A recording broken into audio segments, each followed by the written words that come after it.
Hey everyone, we're the Note Ninjas. I'm Nicole the OT. And I'm Stephanie the PT. And today we're going to be showing you some exercises using a chair. So you can modify these exercises. We're going to be showing you some lunges, some push-ups, and some core activities.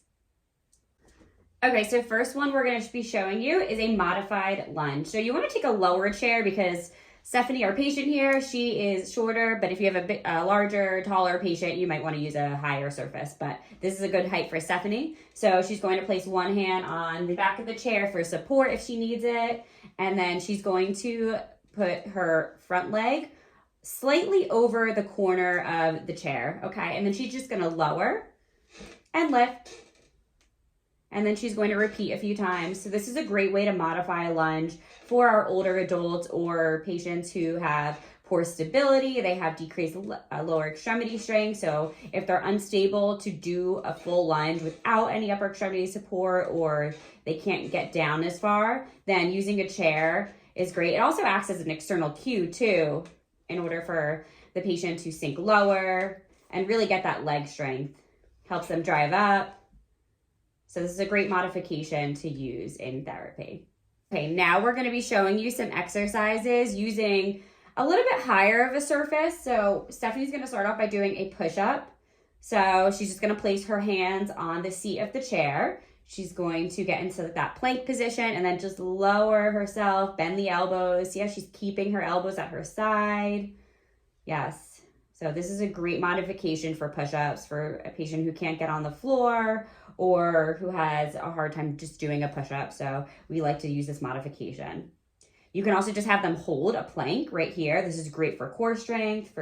See, I'm gonna have them make sure they're squeezing the glutes, their back is straight, make sure everything's aligned, okay? And then we can just do some taps. So Stephanie's going to lift her hand and just tap the back of the chair, just like that. So we're adding some upper extremity strengthening up there and some stability.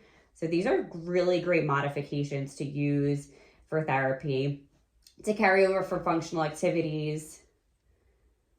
Yes, we need all the stability. Okay, so then she can also do some leg lifts.